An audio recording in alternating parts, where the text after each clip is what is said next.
The perfect shot that changed everything. The sharp crack of a perfect shot echoed through the elite marksman society, followed by roaring applause from wealthy patrons clad in designer shooting gear. Carter Whitmore lowered his custom Remington, a smirk tugging at his tan face as the target screen displayed yet another bullseye. This was his world where money, power, and skill created an invisible wall separating the elite from everyone else. If you've ever been underestimated, made to feel invisible, stay with me. Because what happened next changed everything at America's most prestigious shooting range. Near the entrance, Avery Clark clutched her worn leather purse, her simple blue cardigan and department store jeans making her stick out like a dandelion in a rose garden. At 35, she wasn't young enough to turn heads, nor wealthy enough to command respect here. The receptionist, young, blonde, polished, glanced up, then looked down again, clearly dismissing her. "Excuse me," Avery said quietly. "I'd like to register for the open practice session." The receptionist's gaze traveled pointedly from Avery's sensible shoes to her modest ponytail. "Membership cards only," she said dismissively. Avery took a deep breath and pulled out a slightly crumpled envelope. "I have a day pass." It was a gift. Across the room, Carter Whitmore noticed the newcomer.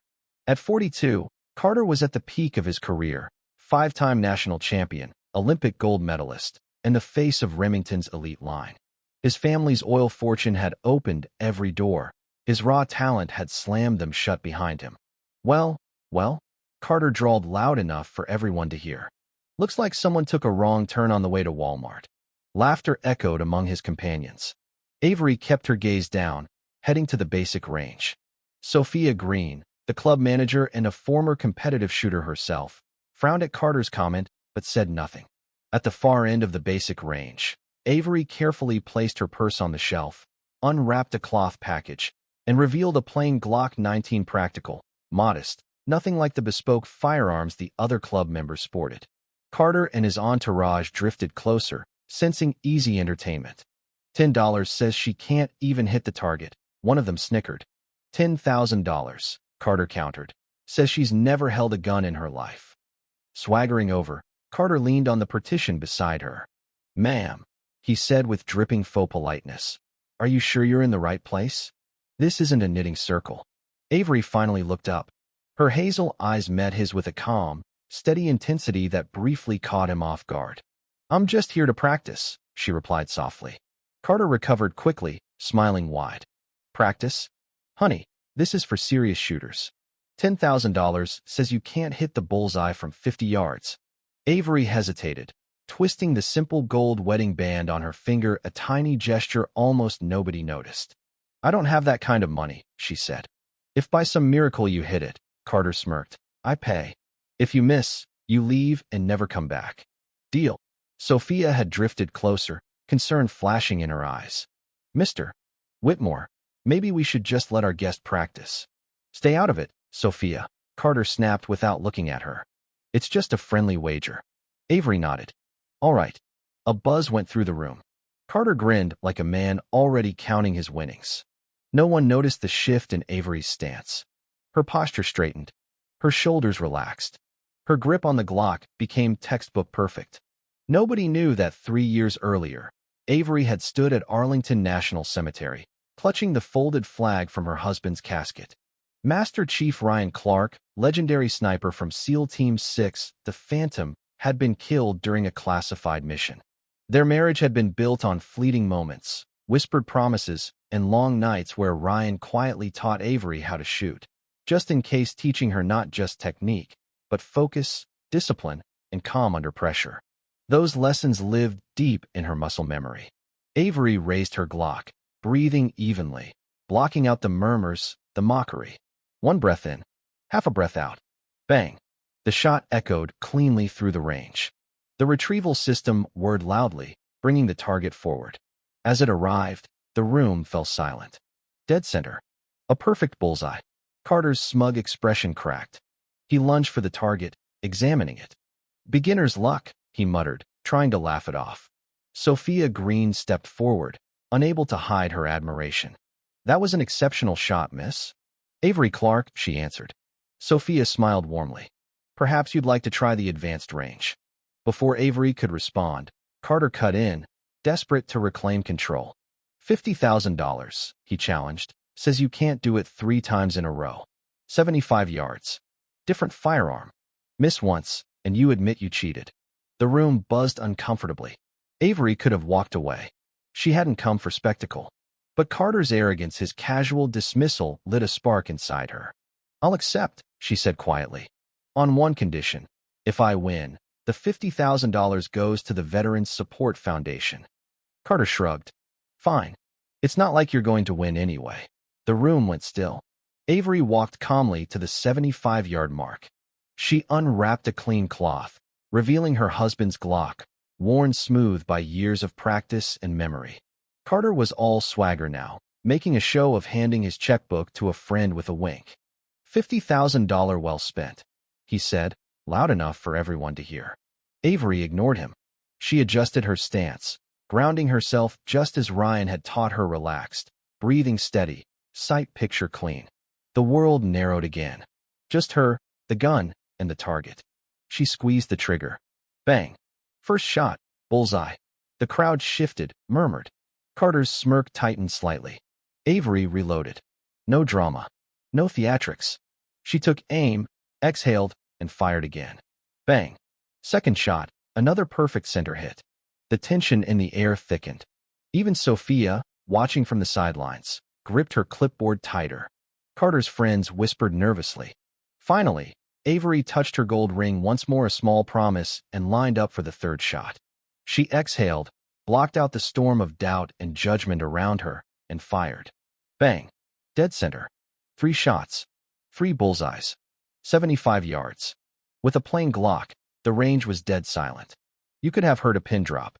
Slowly, the applause began, hesitant at first, then growing, a rumble rolling across the room. Carter stood frozen, face flushed red, disbelief warring with rage. Sophia stepped forward, holding up the retrieved targets. No doubt about it, she said clearly. 3 bullseyes. Avery calmly placed her Glock down, unloaded, and turned to face Carter. You owe $50,000 to the Veterans Support Foundation, she said, voice steady but soft. Carter's jaw worked furiously. Beginner's luck, he barked. You cheated, there's no way you just walked in here. Sophia cut in smoothly, pulling up security footage. Every shot was monitored, certified by 3 range masters. There was no tampering, no assistance. Carter looked around, but saw no allies. Just dozens of club members and wealthy patrons, whispering, smirking, shaking their heads. For the first time in years, Carter Whitmore was the outsider. Rather than backing down, Carter doubled down. 1 week, he shouted. You and me. 10 stations. Club provided weapons. Real rules. Formal competition. The crowd buzzed, excitement in the air. Avery considered walking away. She hadn't come for war. But Carter's arrogance didn't just insult her. It insulted every underdog who had ever been told they didn't belong. I accept, Avery said. And if I win, she added quietly, the $50,000 still goes to veteran support. That night, Carter wasn't celebrating. He was seething. At his penthouse, overlooking Boston's city lights, he barked into his phone at private investigators. Find out everything about her. I want dirt. I want her history. I want to know who trained her. Across town, Avery sat quietly on her small balcony, nursing a cup of tea. She wasn't naive, she knew Carter would dig. And she wasn't afraid. Let him learn about Ryan. Let him learn what true excellence looked like. The next morning, Avery drove to a public range far away from the pretentious elite club and practiced for hours, drilling every skill Ryan had taught her. She worked with pistols, rifles, and shotguns, adapting, focusing, evolving. Meanwhile, Carter's investigation delivered him a chilling answer. Avery Clark was the widow of Master Chief Ryan Clark, a legendary SEAL sniper known across special operations circles as the Phantom. She hadn't gotten lucky. She had been trained by one of the best marksmen alive. Carter felt the first cold licks of real fear. But it was too late to back out. The elite marksmen's society had never seen such a crowd. Media vans parked outside. Veterans in uniform. Families holding small American flags. Skeptical wealthy patrons curious to see if Carter Whitmore, the unbeatable golden boy, could truly be dethroned. Avery arrived alone. carrying nothing but a duffel bag and the quiet strength she had built through years of love, loss, and perseverance. Sophia met her at the door. "There's been some irregularities," she warned quietly. "Subtle changes to some of the equipment. Be careful." Avery nodded once. Ryan's voice echoed in her mind. "Adapt. Overcome. Focus. 10 stations. 10 weapons. 10 shots per station." Blake performed flawlessly at first, all swagger and polish, but as the event wore on, Avery's quiet, devastating consistency began to show. Her shots were simple, precise, unshowy, but relentless. By Station 8, they were neck and neck. By Station 9, they were tied. Everything came down to the final, long-distance rifle shot, a customized Macmillan TAC 338, the kind of weapon Carter had trained on for years. But Carter didn't know that Avery had spent the last 2 days quietly mastering it under the private tutelage of Ryan's old SEAL teammates. Carter shot first 9 out of 10 shots tight in the inner ring. Avery stepped to the line. She ran her fingers briefly over Ryan's wedding ring. And then she got to work. One by one, her shots punched perfect holes through the bullseye, crisp, confident, relentless. The crowd was silent, hanging on every breath. Finally, Avery lined up her last shot. A brief flash of light distracted her, a reflection from someone in Carter's entourage, but she adjusted calmly. The final shot cracked through the heavy silence. Bullseye. When Sophia announced the results, the room erupted. Avery Clark, the Invisible Woman mocked just a week ago, had won. And not just barely. She had dominated. Carter's face was a mask of fury as he was forced to cut a $50,000 check to the Veterans Support Foundation. Security footage revealed that someone from his team had tampered with Avery's equipment, backfiring spectacularly. Within 48 hours, Carter Whitmore's sponsors began pulling out. His championship titles were under review. Meanwhile, Avery quietly declined interviews, declined fame, and declined drama. Instead, she accepted an offer from the Veterans Foundation to lead a new shooting rehabilitation program for wounded service members named in honor of her late husband. 6 months later, Avery stood at the new training facility, addressing a room full of veterans. "My name is Avery Clark. I'm not a soldier. I'm not a champion. I'm someone who learned that sometimes the steadiest hands belong to those who have endured the greatest shaking." Outside, the new sign gleamed. The Ryan Phantom Clark Center for Marksmanship and Rehabilitation. And somewhere, Avery could almost feel Ryan's hand at her back, steadying her, smiling. She had kept her promise. And in doing so, she had found her way back to life.